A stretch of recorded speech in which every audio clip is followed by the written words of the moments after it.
Jika Anda tujuannya adalah untuk thayyib, untuk hidup, maka perilakunya, pemikirannya, kegiatan aktivitasnya adalah menggambarkan kehidupan itu sendiri. Menggambarkan perilaku-perilaku yang menghidupkan hati nurani, menghidupkan pikiran, menghidupkan dan mengembangkan potensi kehidupannya berkembang dan maju. Perilaku-perilaku yang mati, perilaku yang rusak, perilaku yang menjadikan banyak pertentangan, pertikaian, perilaku yang menjadikan kesengsaraan, perilaku yang tidak bermanfaat dan berfaedah, bahkan menjadikan perilaku itu merusak diri kita, menutup potensi kita. Perilakunya ini adalah perilaku mati. Itu diwaspadai untuk tidak menyertai kehidupannya orang-orang yang berada di dalam sistem baladun thayyib. Yang yakhrujuna batuh bi'izni rabbih, yang akan menghidupkan lingkungan, akan menghidupkan alam sekitarnya, akan menghidupkan dan menyuburkan tanah, akan menyuburkan dan menghidupkan tanaman, akan menyuburkan dan menghidupkan lingkungan. Saat diri Anda bergabung menjadi sebuah komunitas, memiliki perilaku baladun thayyib.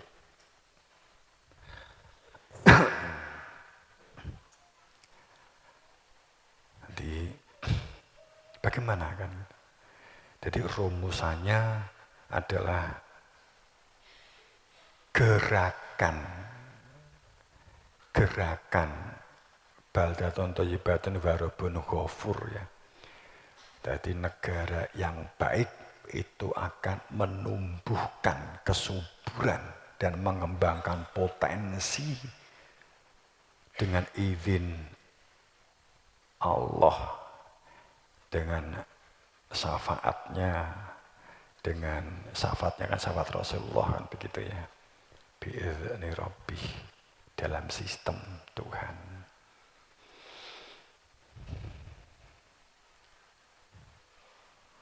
Ya itu hati baldatun thayyib itu begitu.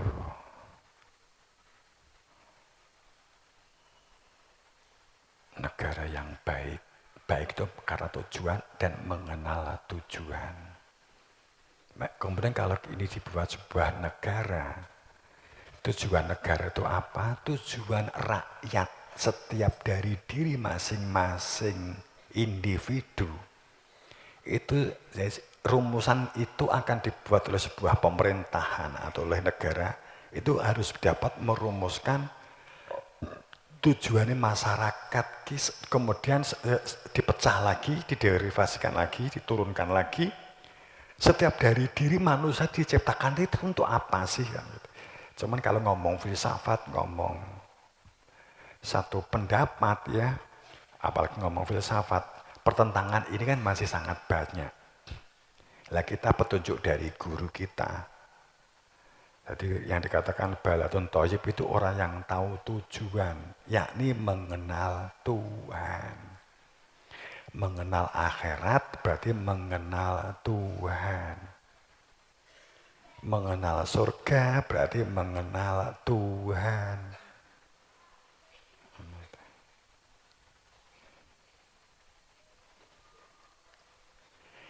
Akan tetapi negara yang buruk, negara yang rusak, negara yang tidak baik, itu merana.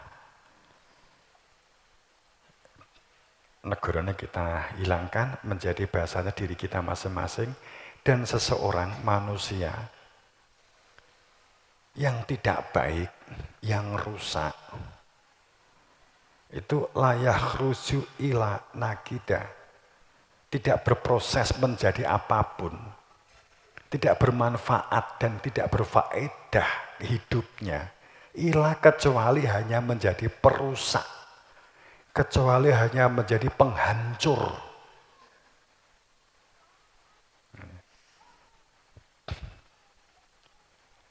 Maka cermati kehidupan ini, cermati kehidupan orang-orang yang hancur, cermati kehidupannya orang-orang yang beruntung. Caranya bahwa nusoriful ayati liqaumi yashkurun, maka jadilah orang-orang yang bersyukur, karena orang yang bersyukur akan melihat semua kejadian itu menjadi pembelajaran dan menjadi proses kehidupan. Tidak menjadikan egonya itu kemudian subur, kemudian menyalahkan orang yang memang telah salah perbuatannya. Kita tidak menyalahkan, tapi kita melihat sebagai ayatnya Allah. Karena kita orang yang bersyukur, kita bersyukur karena kita tidak memiliki perilakunya orang-orang yang rusak dan merusak. Perilakunya orang-orang yang mati, orang yang berada di dalam kubur. Kan kita begitu. Ini kita lewati. Selawat juga kita lewati. Makanya kalau kita di sini banyak santri, kita memang membutuhkan satu kesadaran. Kita belajar, Anda belajar. Kalau kita berbicara antara referensi dan literasi, ini kita sekilas saja, tapi kita ambil pemahamannya saja karena banyak jamaah sepuh yang tidak perlu sekolah, ya. Ini kan biasanya kan pelajaran ustadz, saat ustadz enek EHT kan gitu kan, biasanya kan pembahasannya tentang bagaimana merumuskan supaya peserta didik itu memiliki kemampuan, tidak hanya kemampuan referensi, tapi memiliki kemampuan literasi.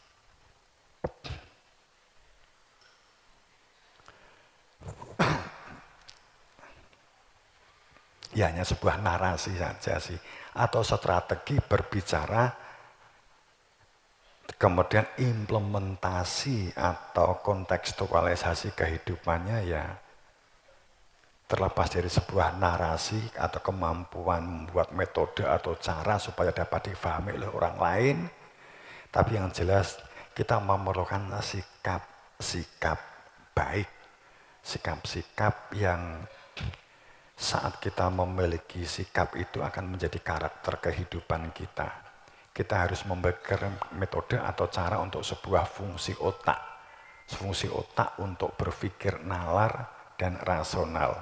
Berpikir kritis sampai pada kemampuan berliterasi. Kemampuan membaca. Saat dikatakan pertama, katakanlah kemampuan, orang yang memiliki kemampuan literasi itu memiliki kemampuan membaca. Sehingga saat membaca itu otaknya juga bekerja, analisanya juga bekerja, hipotesanya juga bekerja.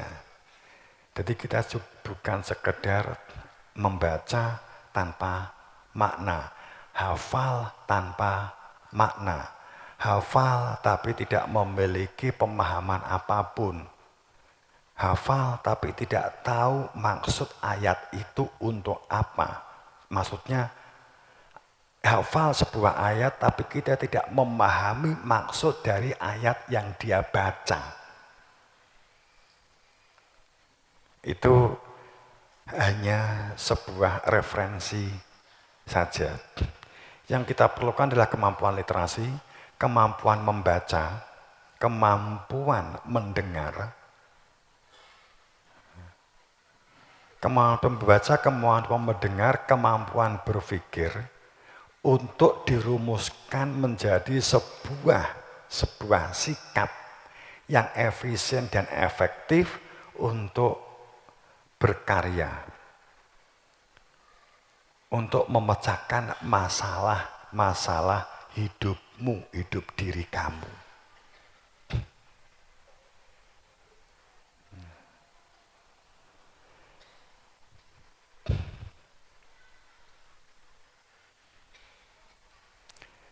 supaya dapat menyelaraskan dengan kehidupan, dengan informasi-informasi itu supaya dapat menyikapi. Orang yang memiliki literasi yang baik itu memiliki ilmu ilmu titen gitu loh. Nek orang yang hanya bereferensi, hanya hafal tapi tidak paham, kuwi gak duwe ilmu titen.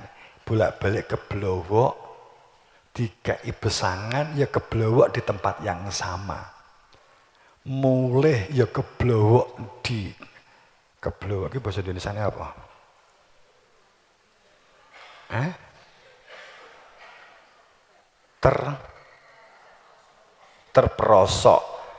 Terperosok di lubang saat berangkat, pulang terperosok di lubang yang sama. Saat pergi lagi terperosok di lubang yang sama lagi, pulang terperosok di lubang yang sama lagi. Itu namanya wong pedok.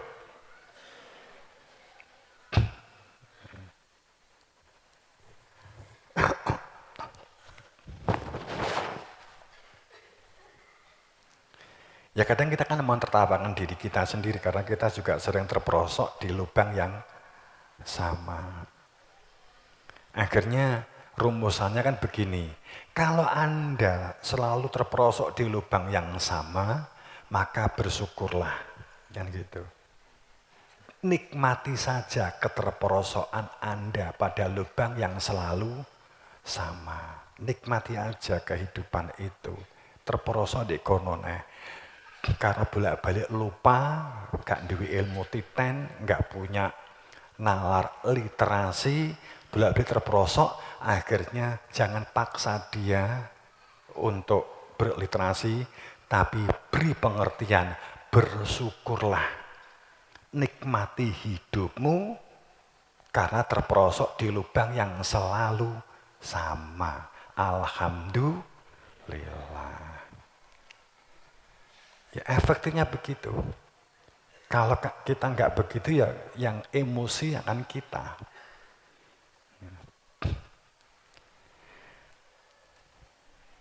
Saat mungkin pengajian, saat seperti ini, saat diskusi, yang namanya bertikai atau ngeloki, itu kemudian tampak secara lahir, bisa jadi emosi kita itu terpancing oleh orang yang berbeda-beda, dan kemudian juga di kasus yang berbeda-beda. Tentu kita tidak bisa dikatakan kita terperosok di lubang yang sama. Terkadang begitu kan. Tapi kalau kita melihat penyebab kita itu nggak bisa mengendalikan diri atau kita emosi, itu karena sesungguhnya adalah kita tidak memiliki kemampuan mengelola ego, keakuan dengan baik. Kita tidak mampu memanage ego kita. Kita tidak bisa memanage keberadaan jasadiah kita. Kita nggak bisa memanage. Saat kehormatan itu adalah sesungguhnya adalah kesucian, keluhuran dan keagungan. Konsepnya keluhuran, keagungan, kesucian itu adalah masalah hakikat, masalah batin, masalah diri yang berada di dalam jiwa. Kemudian, akan tetapi pada saat keluhuran, kesucian, keagungan itu ditempatkan pada hal yang lahir atau jasad. Kehormatannya kopiah, bukan karakternya sebagai manusia. Sucinya itu bahasana muslim, bukan muslim sebagai karakter orang yang selamat. Sehingga pada saat ada orang yang merendahkan diri kita, merendahkan jasadiah kita, maka kita emosi, emosinya meledak, marah. Obama kan begitu. Ternyata kita sering masuk ke lubang yang sama, yakni lubang ego, keakuannya nafsu. Kowe gak ngerti po? Aku ki keturunane sopo, aku ki keturunane Rasulullah. Kowe gak ngerti apa? Saya ini wong sing tukang ngaji. Kowe gak ngerti po? Bahwa saya ini adalah pengalaman di bidangnya, saya ahlinya. Sehingga setiap ada orang yang menjatuhkan dia bukan sebagai dipandang tidak memandang sebagai ahli, kita marah. Saat kita dipandang tidak suci, kita marah. Saat kita tidak dibesarkan, kita marah. Tampaknya secara lahir kita berbeda. Tempat nesune juga beda. Yang menjadikan kita marah juga orangnya berbeda. Akan tetapi sesungguhnya lubang jatuh kita, terperosok kita sama. Yakni lubang ego, keakuannya nafsu. Berapa sering kita mengalami hal ini? Kan gitu. Emosi kan gitu. Maka karena kita sangat sulit mengidentifikasi, yang bisa kita lakukan, yuk nikmatilah keterperosokanmu. Kan gitu kan akhirnya.